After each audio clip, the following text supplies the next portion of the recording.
मराठा योद्धा मनोज जरांगे पाटील यांचे वादळ सोमवारी पुणे जिल्ह्यात धडकणार असून अहमदनगर जिल्ह्यातून पुणे जिल्ह्यात शिरूर येथील 17 कमानी पुलावर येताच सकल मराठा समाजाच्या वतीने त्यांचे जंगी स्वागत केले जाणार आहे।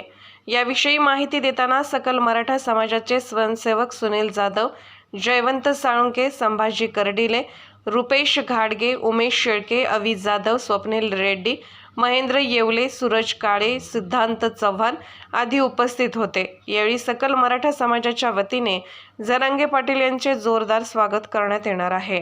जय जिजाऊ, जय शिवराय।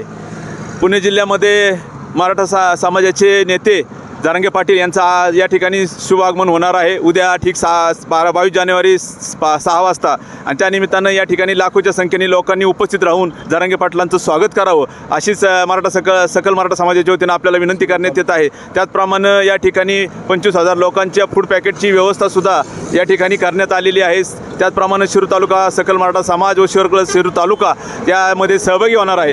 त्याचप्रमाणे या ठिकाणी जरांगे पाटलांचं औक्षणसुद्धा करून या ठिकाणी मुलींच्या हस्ते 11 मुलींच्या हस्ते या ठिकाणी औक्षण केले जाणार आहे आणि औक्षण केल्यानंतर फूड पॅकेटचं वाटप केल्यानंतर पदयात्रा या 17 कमानी पुलावरून गावामधून जाणार आहे। त्या ठिकाणी छत्रपती शिवाजी महाराजांच्या पुतळ्याला जरांगे पाटील यांच्या शुभ हस्ते पुष्पहार अर्पण करून त्या ठिकाणी पदयात्रा पुढे जाईल आणि पुढे जात असताना सभेचे ठिकाण आहे ज्या ठिकाणी रांजणगाव गणपती या ठिकाणी मुक्काम आहे, त्या ठिकाणी जरांगे पाटलांची सभा होणार आहे। त्या सभेसाठी सुद्धा शिरूर, पारनेर, श्रीगोंदा तालुक्यातून बहुसंख्य मराठा सकल समाजाच्या सर्व कार्यकर्त्यांनी मोठ्या संख्येने, लाखोच्या संख्येने त्या ठिकाणी उपस्थित राहावे अशी आपल्याला शिरूर तालुका मराठा महासंघाच्या वतीनं, अखिल भारतीय मराठा महासंघाच्या सकल मराठा समाजाच्या वतीनं, शिरूर तालुक्याच्या वतीनं, त्याचप्रमाणे पुणे जिल्ह्यातील सर्व नागरिकांना पुन्हा एकदा आवाहन करतो की लाखोच्या संख्येने आपण या ठिकाणी स्वागतासाठी आणि सभेसाठी उपस्थित राहावे अशी आपल्याला नम्र विनंती।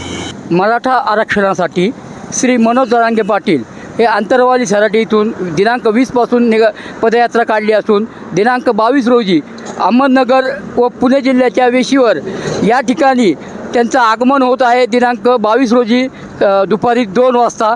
तर त्यानिमित्ताने शिरूर शहरातील सकल मराठा समाजाच्या वतीने त्यांच्या स्वागताचं नियोजन करण्यात आले आहे। आज आपल्याबरोबर त्या समितीचे रुपेश घाडगे आहेत। काय सांगाल आपण आपल्या जरांगे पाटलांच्या स्वागतासाठी आपण काय काय नियोजन केले? सर्वप्रथम सर्वांना जय जिजाऊ, जय शिवराय।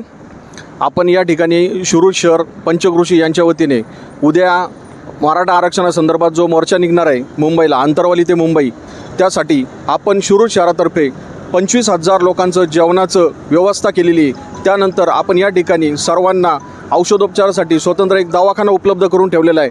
उद्या त्याचं नियोजन आहे आणि त्यानंतर आपण सर्वांचं म्हणजे जर आपत्कालीन व्यवस्थेसाठी आपण ॲम्ब्युलन्ससुद्धा सुविधा केलेली आहे। सर्वांना पिण्याच्या पाण्याची, मिनरल वॉटरची बॉटलची व्यवस्था करून आपण या ठिकाणी सर्वांनी करून ठेवलेली आहे। त्यानंतर जे काही खाद्यपदार्थ आहेत आणि जाण्याचा जो मार्ग असेल तो शिरूर शहरातनं पदयात्रा जाईल। त्यानंतर जे वाहनं असतील ती वाहनं शिरूर शहराच्या बायपासनी पुढे जातील, पुण्याकडे रांजणगावकडे मार्गस्थ होतील आणि शिरूर शहरातनं पायी जे आपले बांधव येतील ते शिरूर शहरातनं जातील। छत्रपती शिवाजी महाराजांना पुष्पहार अर्पण करून त्यानंतर पुढील मार्ग आपला रांजणगाव या ठिकाणी असेल। या ठिकाणी आपण पाहिलं आहे की शिरूर शहरात जरांगे पाटील यांचं जोरदार स्वागत करण्यात येत आहे। या ठिकाणी आपण एक बॅनर पाहू शकता, मोठ्या प्रमाणात बॅनर बाजीसुद्धा शहरात झालेली आहे आणि सर्व सकल मराठा समाजाच्या वतीने त्यांचं जोरदार स्वागत करण्यात येत आहे।